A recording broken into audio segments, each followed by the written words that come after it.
Hello everyone, a very good evening to you all. To all my dear students, to all my friends and to all my viewers.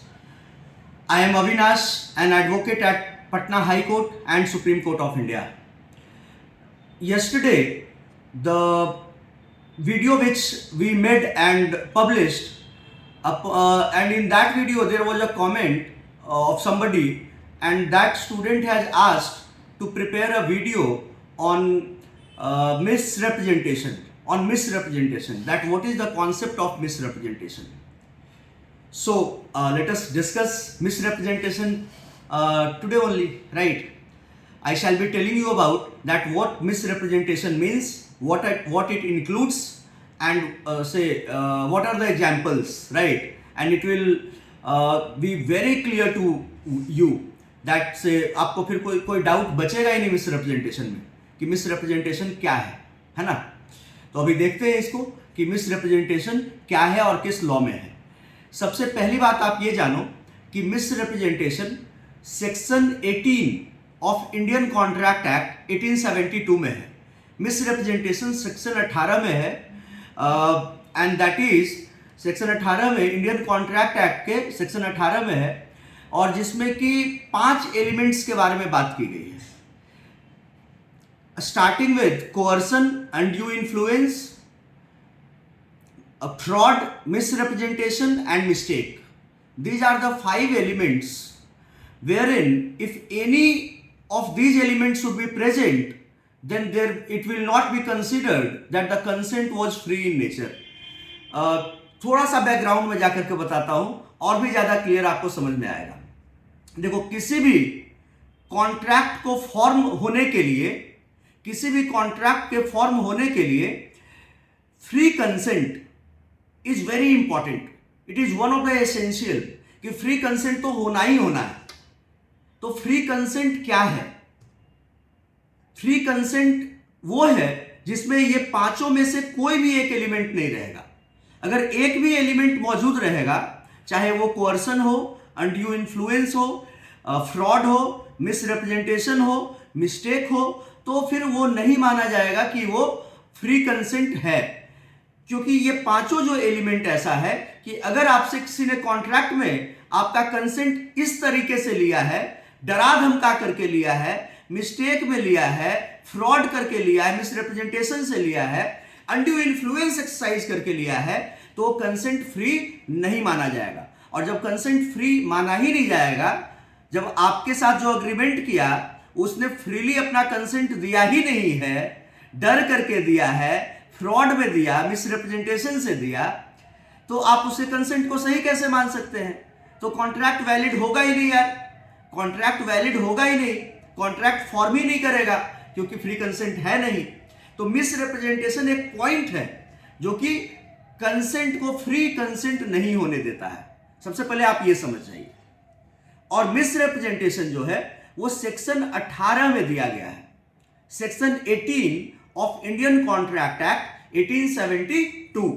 तो अभी हम लोग देखने की कोशिश करते हैं कि इसके मेजरली तीन एसेंशियल एलिमेंट्स हैं मिसरिप्रेजेंटेशन के, जो कि आपको मैं बताता हूं, आप उसको सुनिएगा और फिर मैं उसको काफी सिंपल शब्दों में, एकदम टूटे फूटे शब्दों में, गांव की भाषा में, जो आप समझ सकते हैं, जैसे एकदम मतलब बच्चों की भाषा में मैं आपको समझाने की कोशिश करूंगा और आपको बिल्कुल अच्छे से समझ में आएगा, राइट? तो यार इसका जो पहला एसेंशियल है वो ये है कि defendant made a false representation of a past और existing material fact susceptible of knowledge. Defendant जो है मतलब जिसके ऊपर केस किया गया है, ध्यान से सुनना। डिफेंडेंट कौन है? जिसके ऊपर केस हुआ है। प्लेंटिफ कौन है? जिसने केस किया है। तो प्लेंटिफ केस कर रहा है डिफेंडेंट के ऊपर। क्यों? क्योंकि defendant has made a statement, made a false representation of a past और existing material fact susceptible of knowledge. उसने एक ऐसा फॉल्स रिप्रेजेंटेशन कर दिया है जो कि सही है ही नहीं। उसने एक ऐसा फॉल्स रिप्रेजेंटेशन कर दिया है जो कि सही है ही नहीं। और क्यों किया? क्योंकि उसके पास नॉलेज ही नहीं था। क्यों किया? कि उसके पास नॉलेज ही नहीं था। जैसे इसको आप ऐसे समझिए, मैं एक सिंपल एग्जांपल दूंगा, आप समझ जाइएगा। जैसे कि हम लोग कहते हैं मिस रिप्रेजेंटेशन में कि एक इनोसेंट काइंड ऑफ चीज है, एक्ट है। आपसे किसी ने पूछा, उदाहरण दे रहा हूं, ध्यान से सुनना। आपसे किसी ने पूछा कि भैया पटना जंक्शन का रास्ता किधर से जाता है, और रास्ता वो सीधा जाता है, सीधा, एकदम सीधा रास्ता, कहीं नहीं मुड़ना है, जो एक्चुअल में जो पटना जंक्शन का रास्ता है। लेकिन मेरे से पूछा गया, किसी ने पूछा कि भैया पटना जंक्शन का रास्ता किधर से है। मुझे नहीं पता है एक्चुअल में कि मैं जो बोल रहा हूं गलत है। मैं उसको बता देता हूं कि भैया यहां से बाएं मुड़ जाओ और सीधा जाकर के दाहिने मुड़ जाना, तो पटना जंक्शन आ जाएगा, राइट। अब ये तो मुझे गलत पता है। रास्ता कैसे है पटना जंक्शन का? जो राइट डायरेक्शन है वो ये है कि सीधा जाइए, आप पटना जंक्शन पहुंच जाइएगा। लेकिन एक सज्जन को, एक स्ट्रेंजर को पटना जंक्शन का रास्ता नहीं पता है। उसने मेरे से पूछा कि भैया किधर से जाएंगे, तो मैंने उसे बता दिया कि आप यहां से बाएं मुड़ जाओ और बाएं से दाहिने मुड़ जाना, तो जाके पटना जंक्शन पहुंच जाओगे। और ये मैंने गलत बताया। लेकिन जो मैंने गलत बताया ना, ये जानबूझ करके गलत नहीं बताया, मेरा नॉलेज ही गलत था। मुझे खुद भी पता था, अगर मुझे भी जाना होता कि पटना जंक्शन जाना है तो मैं भी बाएं मुड़ करके दाहिने ही जाता। मुझे भी नहीं पता था कि इसका रास्ता सीधा है। मतलब क्या है कि जो मेरे से जो गलती हुई, मैंने जो फॉल्स रिप्रेजेंटेशन किया, that was not intentional, right, rather that was just a false misrepresentation. That was just a false statement on my part, because I was not aware of the existing direction. I was not aware of the right direction which leads to the Patna junction. All right. So पहले वाले में यही है। दूसरे वाले जो essential है उसको देखते हैं। उसमें कह रहे हैं that defendant did so knowing the representation was false. Knowing the representation was false or without knowing whether it was true or false. तो जनरली देखिए फॉल्स वाला नहीं होता है, जनरली यही होता है कि ये पता ही नहीं है कि सही और गलत क्या है, लग रहा है कि यही सही है, और तब हमने स्टेटमेंट दे दिया। तब हमने स्टेटमेंट दे दिया कि भैया बाएं मुड़ जाइए और दाहिने मुड़ जाइए। ठीक है। फ्रॉड में देखो इसी के उल्टा हो जाता है। फ्रॉड में जानबूझ करके इंसान बोलता है, एक ऐसी बात बोलता है जिसका कि जो स्टेटमेंट ही गलत है। ही नोज दैट वो जो बोल रहा है वो गलत है। फ्रॉड में जो प्रॉमिस कर रहा है वो पूरा हो ही नहीं सकता। He is not having any intention of performing it. Fraud है। I am making a statement which I know that it is false, and despite that I am making that statement, then it is what? It is fraud. Then it is fraud. लेकिन misrepresentation में क्या है कि हमको गलत ही पता ही था, तो हमको भैया गलत ही पता है और हम जान ही नहीं रहे कि ये गलत है, हम मिसअंडरस्टैंडिंग में बता दिए, तो ये मिसरिप्रेजेंटेशन है। ठीक है।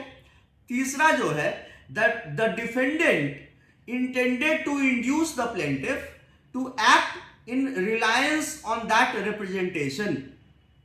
Of course, yes, defendant है वो अपने false representation से plaintiff को induce कर लेता है कि that he acts on his representation.